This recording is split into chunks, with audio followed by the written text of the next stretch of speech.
어디서 배운 버르장머리야? 한 번만 더 그딴 식으로 말대꾸하면 내가 니년 친정엄마 그 밥집 당장 문 닫게 만들어버릴 줄 알아. 알겠어? 그 말을 처음 전해 들었을 때만 해도 저는 이게 무슨 소린가 싶었습니다. 설마 그게 진짜 우리 가게를 두고 하는 말인 줄은 그때는 정말 몰랐죠. 안녕하세요. 저는 노량진에서 딸과 같이 사는 60대 여자입니다. 이 동네에서 밥집을 한 지도 벌써 20년이 넘었네요. 새벽 5시면 어김없이 가게 문을 열고 국을 끓이고 반찬을 무치고 하루를 시작했습니다. 주머니 사정 가벼운 학생들한테 밥 한 그릇 더 퍼주는 게 제 낙이었지요. 그 세월 동안 별의별 일을 다 겪었어요. 외상값 떼먹고 야반도주하는 학생도 봤고, 시험에 떨어져서 가게 앞에 주저앉아 우는 아이 붙잡고 등 두드려준 적도 한두 번이 아니었죠. 그렇게 억척스럽게 밥집을 지키며 딸 수진이 하나만 보고 살았어요. 그런데 딸한테 일어난 그 일만큼은 정말이지 지금 생각해도 소름이 끼칩니다. 수진이는 제 하나뿐인 딸이에요. 어려서부터 착하고 순한 아이였습니다. 억척스럽게 키운 만큼 잘 살길 바랬어요. 그런데 번듯한 회사원 민우를 만나 결혼한다고 했을 때는 정말이지 세상을 다 가진 것 같았어요. 상견례의 자리에서 안싸도는 참 반듯하고 점잖아 보였지요. 말씨도 조곤조곤하고 딸을 예뻐해 주겠다는 말도 몇 번이나 하셨어요. 저는 그저 우리 수진이가 좋은 집안에 시집 간다고만 믿었습니다. 결혼식 날 딸아이가 웨딩드레스를 입고 활짝 웃는 모습을 보면서 저는 속으로 얼마나 안심했는지 몰라요. 이제 됐다. 우리 딸 고생 끝났다. 그렇게만 생각했습니다. 그런데 그 안심이 얼마나 짧았는지 저는 그때는 알지 못했어요. 시집 간 지 반년쯤 지났을까요? 수진이한테서 전화가 오는 횟수가 눈에 띄게 줄었습니다. 어쩌다가 전화가 와도 목소리에 힘이 없고 뭔가 쫓기는 사람처럼 말끝을 흐리는 일이 잦아졌어요. 명절에 잠깐 얼굴 비추고 가는 시간도 예전보다 짧아졌고요. 밥은 잘 먹고 다니냐고 물으면 그냥 웃기만 하고 대답도 얼버무렸습니다. 저는 그저 신혼이라 이것저것 적응하느라 힘든가 보다 그렇게만 여겼지요. 시댁 눈치 보느라 바쁜가 보다 그렇게 넘겼던 거예요. 돌이켜보면 그때 조금 더 파고들었어야 했는데 저도 밥집 일에 치여 거기까지는 신경을 못 썼습니다. 그러다 어느 여름날이었어요. 폭염특보가 뜬 날인데 딸아이가 잠깐 들렀다 가는데 이 더위에 긴 소매 옷을 입고 온 거예요. 더워 죽겠는데 웬 긴팔이야? 물어봐도 딸은 그냥 좀 냉방병 걸려서 하면서 눈을 피하고는 서둘러 자리를 뜨더라고요. 그 뒷모습을 보는데 이상하게 가슴이 철렁 내려앉았어요. 며칠을 그 모습이 마음에 밟혀서 잠도 제대로 못 잤어요. 그때는 그저 딸이 시집살이에 적응하느라 힘든가 보다 그렇게만 생각하고 넘겼습니다. 하지만 그게 시작에 불과했다는 걸 저는 그때는 몰랐지요.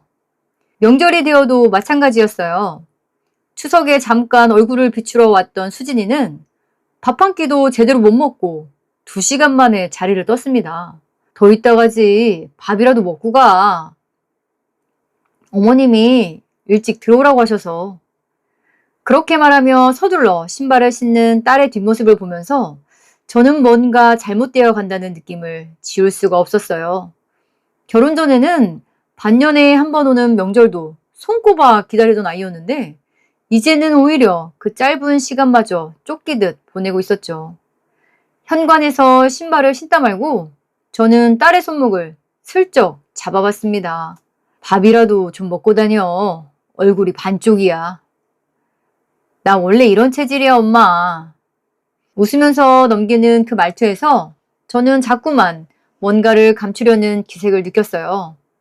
버스 정류장까지 배웅하겠다고 나섰는데 수진이는 한사코 됐다며 저를 돌려세웠습니다. 그 뒷모습을 보며 저는 한참을 그 자리에 서 있었죠. 그 뒤로도 저는 며칠에 한 번씩 전화를 걸어봤어요. 받는 날보다 안 받는 날이 더 많았습니다. 어쩌다 받아도 통화는 5분을 넘기지 못했죠. 밥은 챙겨 먹고 다니는 거야? 먹어, 엄마. 걱정하지 마. 그 말투가 어딘가 기계적으로 들렸어요. 마치 여러 번 연습한 대답처럼 하는 것 같았죠. 그러던 어느 날 수진이가 카드값 얘기를 하다 말고 갑자기 말을 돌렸어요. 엄마, 나 요즘 카드는 안 써. 그냥 어머님이 다 관리해 주셔서. 네 월급 카드를 왜 시어머니가 관리를 해? 그냥 편해서. 내가 돈 관리를 잘 못하니까. 수진이는 또 웃으면서 말했지만 그 웃음이 진짜 웃음이 아니라는 걸 저는 알아챘죠. 딸을 키운 지 30년이 넘었는데 그 정도는 눈치챌 수 있었거든요. 월급을 받는 애가 제 손으로 카드 한 장 못 쓴다는 게 아무리 생각해도 정상은 아니었습니다. 그래도 네 돈인데 네가 관리해야지. 별거 아니야, 엄마. 신경 쓰지 마. 그 대답이 오히려 저를 더 불안하게 만들었어요. 저는 한참을 그 말을 곱씹었습니다. 결혼한 여자가 제 월급 하나 마음대로 못 쓰는 집이 세상에 몇이나 되겠나 싶었죠. 그때부터 저는 딸아이 얼굴을 볼 때마다 유심히 살피기 시작했습니다. 살이 눈에 띄게 빠졌고 눈밑은 항상 거뭇했어요. 한 번은 팔을 잡았는데 흠칫 놀라며 뿌리치더라고요. 왜 이렇게 놀라? 엄마가 잡은 건데. 아니야, 그냥 좀 아파서. 그러고는 얼른 소매를 끌어당겼습니다. 그 여름 긴 소매를 입고 왔던 그날처럼요. 그 순간 저는 확신했죠. 저 옷 속에, 저 웃음 뒤에 뭔가 숨기고 있는 게 분명하다고요. 그날 이후로 저는 딸을 볼 때마다 팔뚝부터 눈이 갔어요. 어미가 돼서 자식 몸에 든 멍자국 하나 마음 편히 확인 못하는 처지가 서글펐습니다. 저는 그날 밤 잠을 이루지 못했어요. 머릿속에서 온갖 생각이 뒤엉켰습니다. 혹시 맞고 사는 건 아닐까? 혹시 빚 때문에 시달리는 건가? 별의별 생각을 다 하다가 결국 저는 결심했죠. 미리 연락하지 않고 직접 눈으로 확인해야겠다고요. 자식 일에는 이상하게 촉이라는 게 있는 법이잖아요. 반찬을 만들면서도 손이 자꾸 떨렸어요. 이게 그저 제 노파심이길 바라면서도 마음 한구석에서는 이미 뭔가 크게 잘못됐다는 걸 알고 있는 것 같았죠. 장을 봐온 재료를 다듬으면서도 저는 몇 번이고 손을 멈추고 창밖을 내다봤습니다. 이러다 정말 큰일이 생기는 건 아닐지 그런 생각이 자꾸 들었어요. 그렇게 저는 사위의 출근 시간, 안사돈의 운동 다니는 시간을 대충 가늠해서 반찬을 핑계로 불쑥 찾아가 보기로 마음먹었어요. 막상 결심은 했지만 마음 한구석에서는 이게 괜한 오지랖이 아닐까 하는 생각도 들었죠. 자식 사는 집에 예고 없이 찾아가는 게 어찌 보면 며느리 입장의 딸을 곤란하게 만드는 일일 수도 있었으니까요. 하지만 그 긴 소매 옷과 흠칫 놀라던 눈빛이 자꾸 떠올라서 저는 그 걱정을 이겨낼 수밖에 없었죠. 그날 밤 저는 뜬 눈으로 날이 밝기를 기다렸습니다. 새벽까지 이런저런 생각에 뒤척이다가 결국 자리에서 일어나 반찬 준비를 시작했어요. 새벽부터 서둘렀지요. 반찬통을 몇 개나 사서 보자기에 야무지게 묶었습니다. 멸치볶음, 갈치조림, 수진이가 어릴 때부터 좋아했던 것들로만 골랐어요. 버스를 2번 갈아타고 아파트 단지 앞에 도착했을 때는 벌써 땀이 흥건했어요. 가는 내내 마음이 편치 않았죠. 버스 창밖으로 지나가는 풍경도 눈에 들어오지 않았습니다. 막상 도착하고 보니 발걸음이 쉽게 떨어지지 않더라고요. 괜히 왔나 싶은 생각도 잠깐 스쳤습니다. 하지만 그 긴 소매 옷이 다시 떠올라서 저는 마음을 다잡고 걸음을 옮겼어요. 엘리베이터를 타고 올라가는데 심장이 쿵쾅쿵쾅 이상하게 뛰었습니다. 그냥 반찬 갖다 주러 가는 건데 왜 이렇게 불안한지 몰랐죠. 현관 앞에 서서 초인종을 누르려던 순간이었어요. 문이 완전히 닫혀있지 않고 살짝 벌어져 있었습니다. 안에서 뭔가 부딪히는 소리가 들렸어요. 저는 손을 뻗다 말고 그 자리에 멈춰 섰습니다. 이게 뭐야? 이 냄새 나는 거! 안 싸둔 영숙의 목소리가 날카롭게 튀어나왔어요. 저는 저도 모르게 숨을 죽였습니다. 문틈으로 안을 살짝 들여다봤어요. 시어머니 손에 뭔가가 들려 있었어요. 제가 아는 반찬통이었죠. 지난주에 수진이가 챙겨갔던 제가 만들어준 그 반찬이었죠. 어머님, 그거 저희 엄마가 해주신 건데 수진이가 다급하게 말리려는 목소리가 들렸어요. 니네 엄마 반찬을 왜 우리 집 냉장고에 갖다 넣어? 그것도 모자라서 숨겨놓고 야금야금 혼자 챙겨 먹은 거야? 영숙은 그 말과 함께 반찬통 뚜껑을 열더니 그대로 개수대에 쏟아버렸습니다. 수준 떨어지게 이딴 거 우리 집에 들이지 마! 저는 그 자리에서 얼어붙었어요. 20년을 새벽마다 손질하고 만들어 온 그 반찬들이 순식간에 음식물 쓰레기가 되어버렸죠. 가슴 한구석이 뜯겨나가는 것 같았어요. 수진이가 울먹이며 말했어요. 어머님, 그래도 이러실 것까지는 뭐? 너 지금 나한테 말대꾸하는 거야? 그때였어요. 안방문이 열리며 사위가 나왔습니다.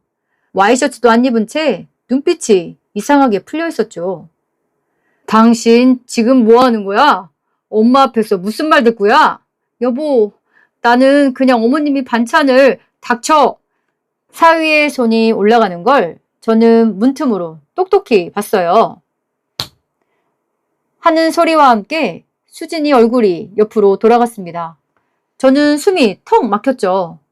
소리를 지르고 싶은데 목구멍이 얼어붙어서 아무 소리도 나오지 않았어요. 손에 든 보자기가 부들부들 떨렸습니다. 딸아이는 뺨을 감싸준 채 아무 말도 하지 못했어요. 안 싸두는 그 광경을 보고도 오히려 혀를 찼습니다. 아니 얘가 오늘따라 왜 이렇게 버릇없이 굴어? 마치 맞은 사람이 잘못한 것처럼 말하는 그 태도에 저는 손끝이 떨렸죠. 세상에 어떻게 저런 말을 아무렇지 않게 태어나게 할 수 있는지 이해가 되지 않았습니다. 어머님, 저 잘못한 거 없어요. 수진이가 낮은 목소리로 말했어요. 뭐가 없어? 친정 밥집 반찬을 여기까지 들고 와서 냄새를 풍겨? 저희 엄마가 챙겨준 거예요. 저 먹으라고. 그러니까 더 문제인 거야. 그 노량진 거지들이 먹는 밥집 냄새 우리 집에서까지 맡아야겠어? 사위가 다시 끼어들었어요. 엄마, 제가 알아서 할게요. 그러더니 딸아이의 팔을 거칠게 붙잡았어요. 당신 자꾸 이런 식으로 나오면 나도 더는 못 참아. 여보, 팔 아파. 놔줘. 놔? 너 지금 나한테 이래라 저래라 하는 거야? 저는 그 순간 손에 든 보자기를 놓칠 뻔했습니다. 문을 박차고 들어가고 싶었지만 몸이 말을 듣지 않았어요. 발이 땅에 붙은 것처럼 움직여지지 않았죠. 그때 사위 입에서 나온 말이 제 발목을 완전히 붙잡았습니다. 너 자꾸 이런 식이면 네 엄마 그 밥집 어떻게 되는지 알지? 딸아이 얼굴이 새하얗게 질렸어요. 여보, 그게 무슨 소리야? 내가 네 이름으로 네 엄마 인감으로 뭘 했는지 몰라서 물어? 이제 그러지 않기로 했잖아. 사위는 그렇게 쏘아붙이고는 수진이가 뭐라 대묻기도 전에 자기 할 말만 이어갔습니다. 이자 문제로 정리가 안 됐으니 조용히만 있으라는 얘기였어요. 수진이가 인감을 건넨 기억을 떠올리며 한견하려 했지만 사위는 들으려 하지도 않았죠. 그저 이미 벌어진 일이니 시키는 대로만 하라는 말을 반복할 뿐이었습니다. 저는 문틈으로 보면서도 그게 정확히 무슨 말인지 무슨 액수인지는 알 수 없었지만 뭔가 크게 잘못됐다는 것만은 분명히 느꼈어요. 딸의 이름과 제 인감이 저 인간의 도박빛을 막는 데 쓰이고 있었던 거죠. 안 싸더니 옆에서 팔짱을 낀 채 거들었어요. 애초에 우리 아들한테 시집 왔으면 이 정도는 당연히 감당해야 하는 거 아니야? 제가 왜 그걸 감당해야 하는데요? 이 뻥 끝에서 좋을 거 하나도 없어. 이 친정 밥집 우리가 마음만 먹으면 당장 경매로 넘길 수도 있으니까. 수진이가 뭐라 반박하려 했지만 안싸도는 들을 생각도 없다는 듯 말을 끊고 들어가 버렸어요. 며느리가 이 집에 뭘 해줬다고 대접을 바라느냐는 말과 함께 조용히 시키는 대로만 살라는 소리가 뒤이어 들려왔습니다. 수진이는 더 이상 아무 말도 하지 못했죠. 저는 그 말을 듣는 순간 다리에 힘이 풀려 그 자리에 주저앉을 뻔했어요. 반찬을 버린 것도 뺨을 때린 것도 다 견딜 수 있었습니다. 그런데 제 밥집을 제 딸을 협박하는 무기로 쓰고 있었다는 사실은 견딜 수가 없었죠. 20년을 새벽같이 일어나 지켜온 그 가게가 저것들 손에 그렇게 쉽게 오르내리는 협박거리가 되어 있었던 겁니다. 새벽마다 쌀을 씻고 국을 끓이며 보낸 그 숱한 시간들이 저 인간들 입에서는 그저 웃음거리처럼 취급되고 있었어요. 수진이는 아무 말도 하지 못하고 고개를 떨궜습니다. 알겠어요. 그 한마디에 모든 게 담겨 있었죠. 그동안 왜 그렇게 전화를 피했는지, 왜 긴 소매를 입고 왔는지, 왜 카드를 빼앗기고도 아무 말 못했는지 저는 그 자리에서 모든 걸 깨달았어요. 딸은 저를 지키려고 그 모든 걸 혼자 견디고 있었던 거예요. 보자기를 든 손이 부들부들 떨렸습니다. 초인종을 누르지 못하고 저는 그대로 계단을 내려갔어요. 엘리베이터를 탈 정신도 없었죠.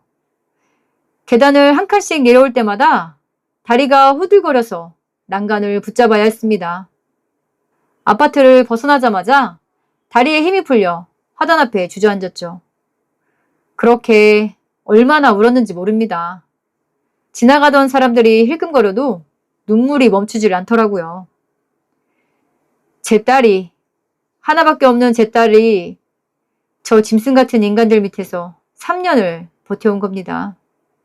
그것도 제 식당 하나 지키겠다고요. 그 사실을 알고 나니 화가 나는 것보다 먼저 딸에게 미안한 마음이 사무쳤어요.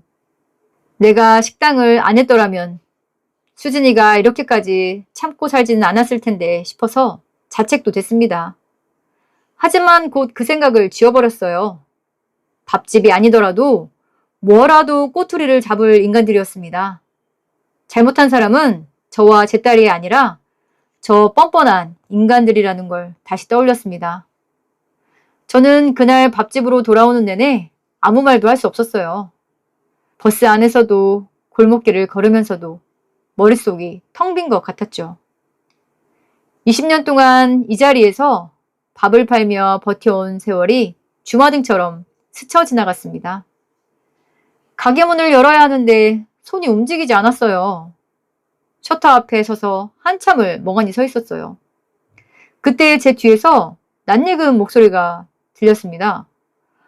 어머니, 저 왔습니다. 셔터 앞에 서서 넋을 놓고 있던 저는 뒤에서 들려온 목소리에 겨우 정신을 차렸습니다. 돌아보니 태준이가 양손 가득 뭔가를 들고 서 있었죠. 추석 때마다 잊지 않고 찾아오는 그 아이였어요. 태준이는 근처에 사건 관련 일을 하려고 왔다가 잠깐 들른 거라고 했습니다. 20년 전 배고파서 제 밥집 앞을 서성이던 고시생이 이제는 번듯한 변호사가 되어 있었죠. 어머니, 왜 이러고 계세요? 저는 그 말에 대답도 못하고 그 자리에 주저앉아 버렸습니다. 태준이는 놀란 얼굴로 저를 부축해 가게 안으로 데리고 들어왔어요. 들고 있던 한우 세트를 테이블 위에 내려놓는 것도 잊은 채 그 아이는 제 옆에 바짝 붙어 앉았죠. 한참을 아무 말도 못하고 울기만 하는 저를 그 아이는 재촉하지 않고 조용히 기다려줬습니다. 겨우 마음을 추스르고 나서야 저는 그날 목격한 일을 하나씩 털어놓기 시작했어요. 반찬을 쓰레기통에 버린 것, 뺨을 맞던 수진이의 모습, 그리고 제 식당을 협박수단으로 쓰던 그 인간들 얘기까지. 말을 하면서도 목이 메어 몇 번이고 멈춰야 했습니다. 태준이 얼굴이 점점 굳어가는 게 보였어요. 수진 누나가 그런 일을 당하고 있었다고요? 그래, 3년을 그렇게 참고 살았다더라. 그런데 왜 저한테는 한 번도 말씀 안 하셨어요? 이런 얘기를 어떻게 너한테 하니? 부끄러워서 말도 못 꺼냈지. 사실 나도 오늘 그 집 가서야 정확한 사정을 알게 된 거야. 수진이도 나 걱정할까봐 그런 말 한 번을 안 했어. 태준이는 한참을 말없이 앉아있다가 낮은 목소리로 입을 열었습니다. 어머니, 저 어릴 때 배고파서 죽을 것 같을 때 어머니가 매일 밥 한 끼씩 말없이 내주셨잖아요. 그 말에 저는 다시 눈물이 났어요. 그때만 해도 그저 안쓰러운 학생 하나 밥 먹여 보낸다는 생각뿐이었는데 그 아이가 이렇게 커서 돌아올 줄은 몰랐죠. 그 은혜 저 한 번도 잊은 적 없습니다. 이번 일은 제가 나서서 해결해 볼게요. 네가 뭘 어떻게 해. 제가 하는 일 이런 거 아닙니까? 그놈들 법으로 확실하게 밟아드릴게요. 그날 이후로 태준이는 거의 매일같이 저희 집에 들르기 시작했어요. 낮에는 변호사 일을 하고 밤에는 수진이 사건을 파고들었죠. 로펌 후배들까지 동원해서 사위의 대출 내역과 도박 정황을 하나씩 캐냈다고 했습니다. 은행 대출 서류를 조회해보니 제인감이 찍힌 서류가 무려 3건이나 나왔다더군요. 액수를 듣는 순간 저는 다리에 힘이 풀렸습니다. 5억 원이었어요. 제가 20년을 새벽마다 국을 끓여 모은 돈보다도 훨씬 큰 금액이었죠. 평생 그렇게 큰 돈은 만져본 적도 없는데 그게 제 이름 뒤에서 오간 빚이라는 게 믿기지 않았습니다. 어머니, 이거 명백한 사기 대출입니다. 인감을 도용한 정황도 확실하고요. 그럼 이제 어떻게 해야 하는 거냐? 증거만 확실하면 저놈은 형사처벌까지 받을 수 있어요. 태준이는 그렇게 말하며 서류 뭉치를 정리했습니다. 그 표정이 어찌나 결연해 보이던지 저는 처음으로 뭔가 될 것 같다는 생각이 들었죠. 며칠 뒤 태준이는 수진이를 따로 만나 사정을 물었다고 했습니다. 처음엔 완강히 부인하던 수진이도 결국 그동안 있었던 일을 하나씩 털어놓았대요. 카드를 뺏긴 일, 남편의 도박 사실을 알게 된 경위, 그리고 자신도 모르는 사이 빚보증을 서게 된 정황까지. 태준이는 그 이야기를 들으며 녹음을 남겼고 병원 진단서와 통화 기록도 하나씩 확보해 나갔습니다.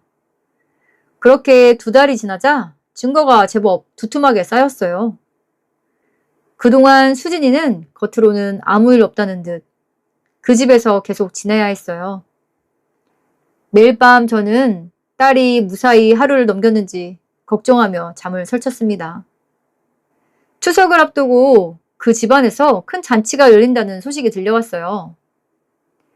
안사돈의 칠순을 겸한 자리라고 했죠.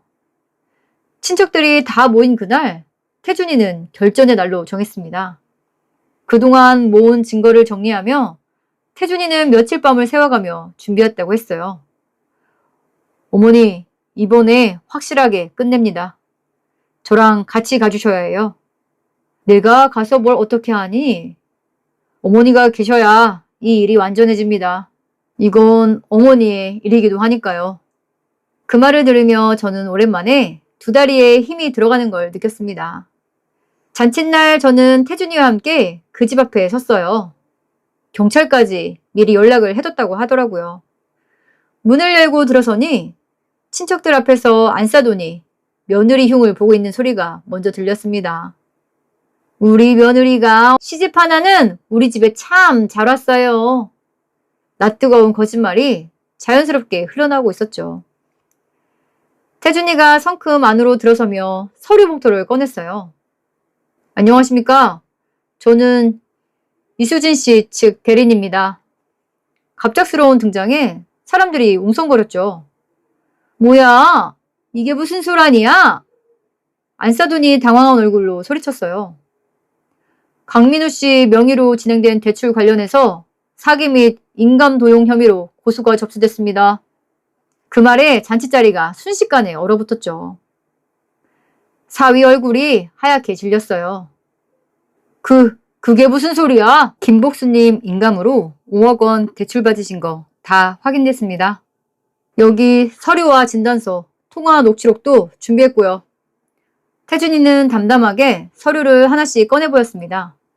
친척들 사이에서 술렁임이 커져갔죠.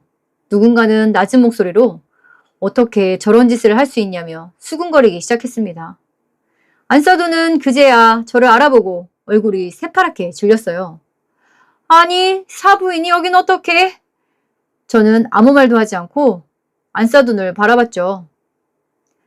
그날 문틈으로 다 봤습니다. 제 딸 뺨 때리는 거요. 제 밥집으로 협박도 하시던데요. 가게에서 참아왔던 말들이 그제야 터져나왔어요. 그동안 삼키기만 했던 서러움이 한꺼번에 밀려나오는 것 같았죠.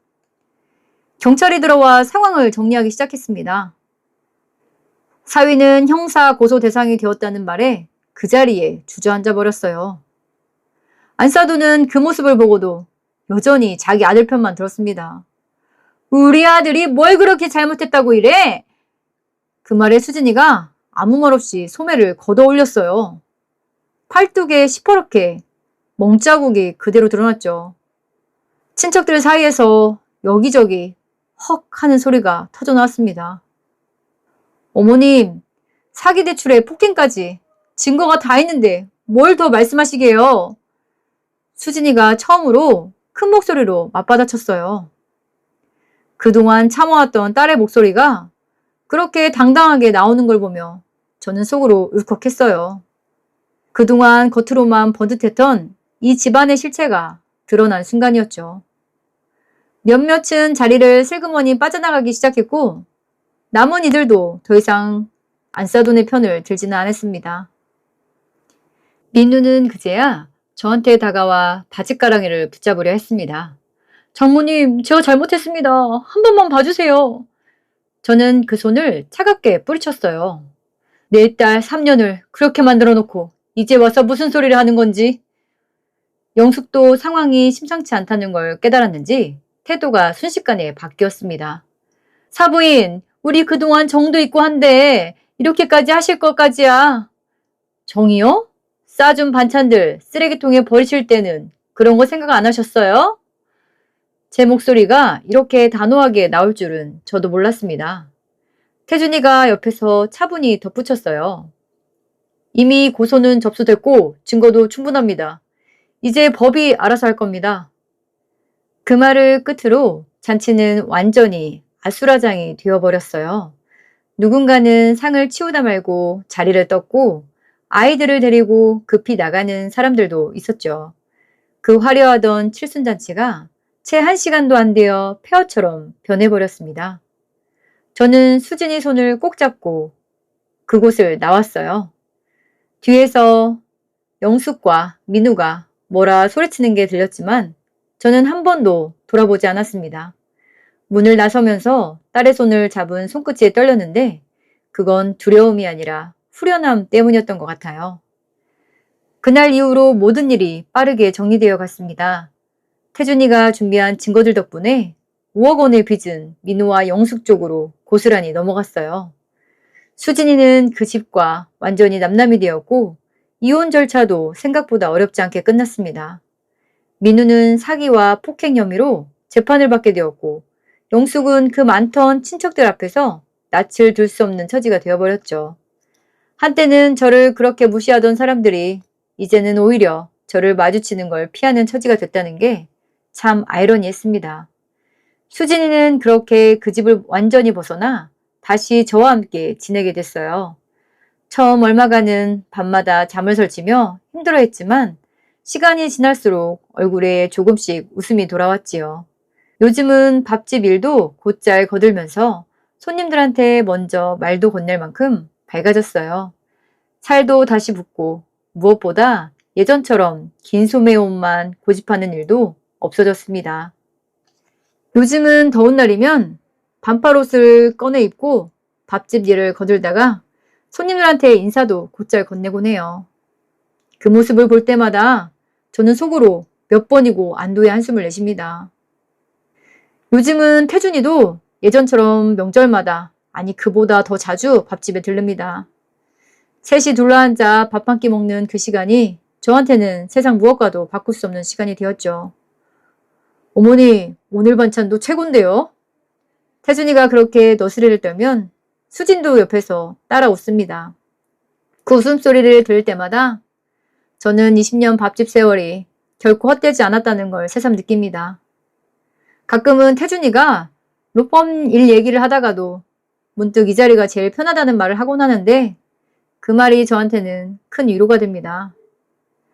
돌이켜보면 그 여름날 긴 소매의 옷 하나가 아니었다면 저는 딸이 어떤 지옥 속에서 지냈는지 끝내 몰랐을지도 몰라요. 배고픈 사람들 밥 한 끼 먹인 게 뭐 그리 대단한 일이라고 생각했는데 그게 결국 제 딸을 지켜낸 힘이 되었더라고요. 20년을 넘게 국을 끓이며 살아온 세월이 헛되지 않았다는 걸 이렇게 늦게라도 깨닫게 되어 다행이라는 생각이 듭니다. 여러분, 여기까지 제 이야기 들어주셔서 정말 감사해요. 누군가에게 베푼 작은 정성이 언젠가 이렇게 크게 돌아올 수 있다는 걸 저는 이번 일로 뼈저리게 느꼈습니다. 사람이 살면서 당장 눈앞의 이익만 쫓으면 안 된다는 것도 이번 일을 겪으며 다시 한번 마음에 새겼어요. 자식 키우는 부모 마음이 다 같겠지만 저는 이제야 비로소 두 다리 뻗고 잘 수 있게 됐습니다. 오늘도 저는 새벽같이 일어나 국을 끓입니다. 이 국 한 그릇이 또 누군가에게 큰 힘이 될 거라 믿으면서요. 딸의 웃는 얼굴을 보면서 밥을 짓는 지금이 제 인생에서 가장 든든하고 편안한 시간인 것 같습니다. 지금까지 긴 이야기 들어주셔서 감사드리고 모두 행복하세요.